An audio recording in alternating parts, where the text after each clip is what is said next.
Hello, it's getting closer and closer to voting day. And one big important question that's been asked to me a lot lately is, between Donald Trump and Hillary Clinton, which one's the best presidential candidate to vote for and who supports the deaf community? It's really an important question. And this video will analyze their approach and how they interact with people within the deaf community. And it's only analysis of Donald Trump and Hillary Clinton. And we'll start with the I love you sign. A deaf man by the name of Jeffrey Jordan posted a picture on his Facebook page of him with his son in Texas with Donald Trump using this sign. And here it is. And Hillary Clinton has also used the sign many times on multiple occasions. And she's posted on her own Facebook page a video with another deaf woman. The deaf woman says, "Hello, I'm deaf. I support you, and I hope that if you win, you support the deaf community." Hillary responds by using the I love you sign and takes a picture with her. And another Facebook page, Deaf People for Hillary.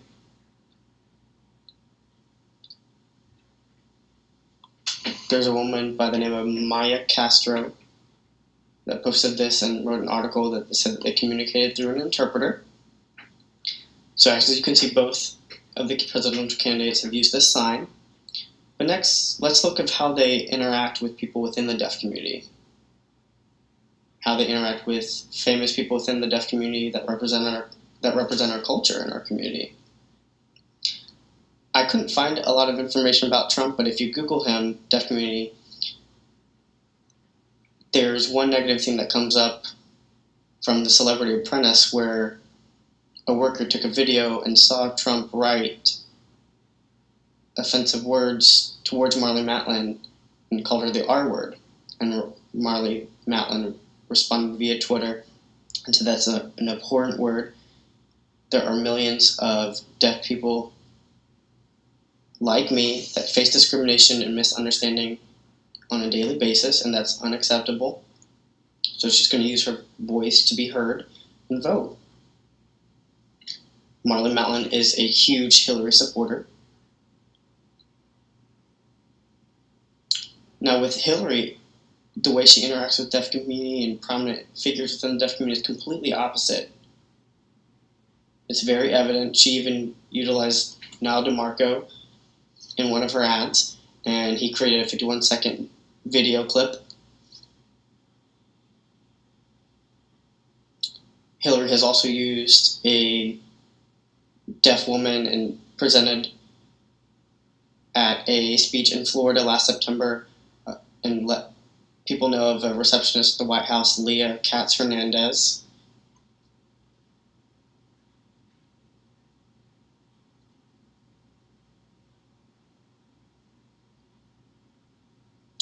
The next topic we're discussing is the topic of interpreters.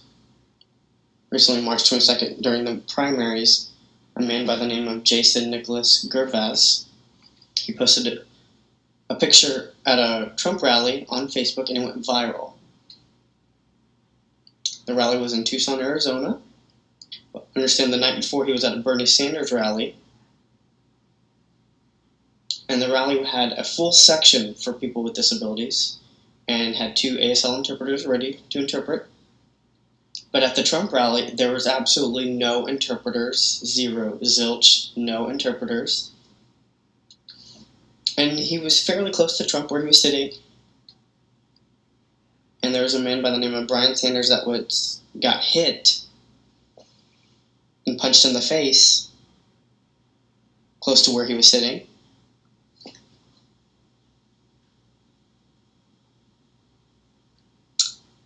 Jason felt a little unsafe, so he left early and posted this article on his experience of that rally, and it went viral.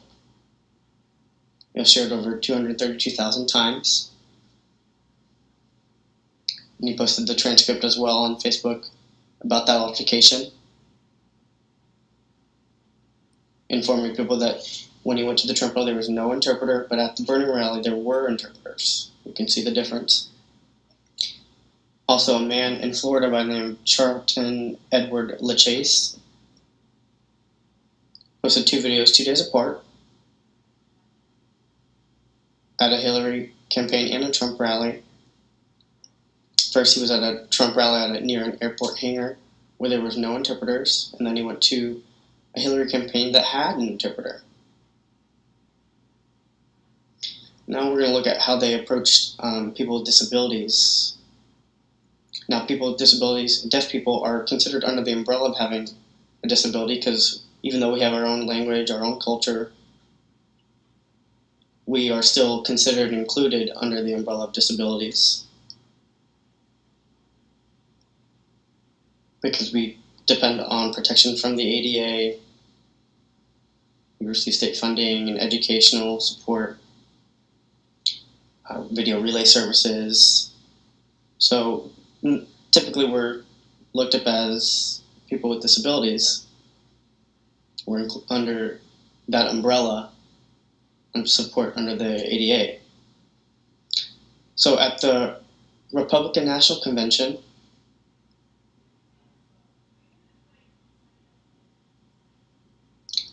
there was absolutely no mention during that entire week of disability or people with disabilities.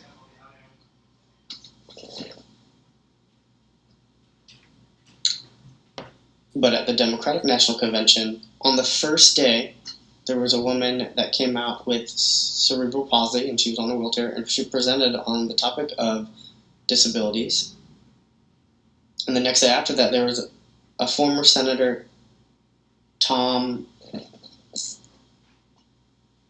Harkin, that taught the audience the sign for American in ASL, and he's a big supporter of the ADA law that pushed that law. Also in New York, there was a reporter, and there's a picture where Trump looks as though he is making fun of Serge with his seized hand in this position, and making that video, so it went viral as well. In regards to the ADA, Trump says that, no, I'm compliant with the ADA laws. He's spent many millions of dollars on our buildings to make sure they're compliant with the ADA laws and good for people with disabilities. He said it's required in the law, but one of his hotels, the Taj Mahal, was not compliant under the law. He didn't meet ADA law requirements.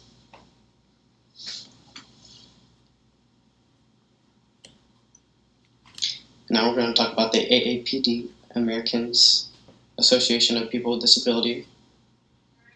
They posted online an article or a questionnaire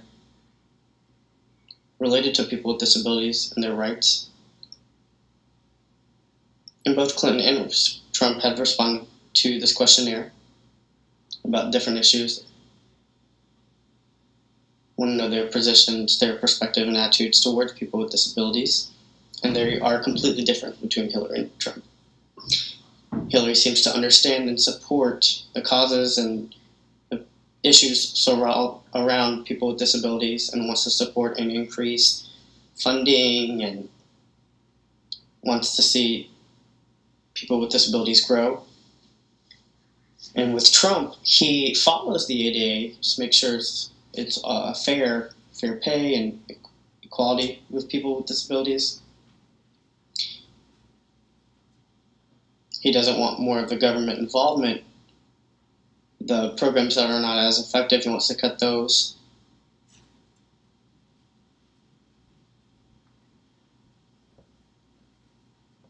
But he wants to stay compliant.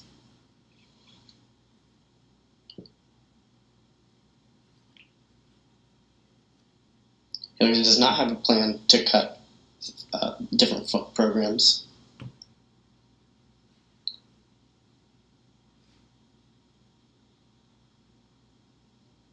She talks about education, funding, and employment, hiring more people with disabilities.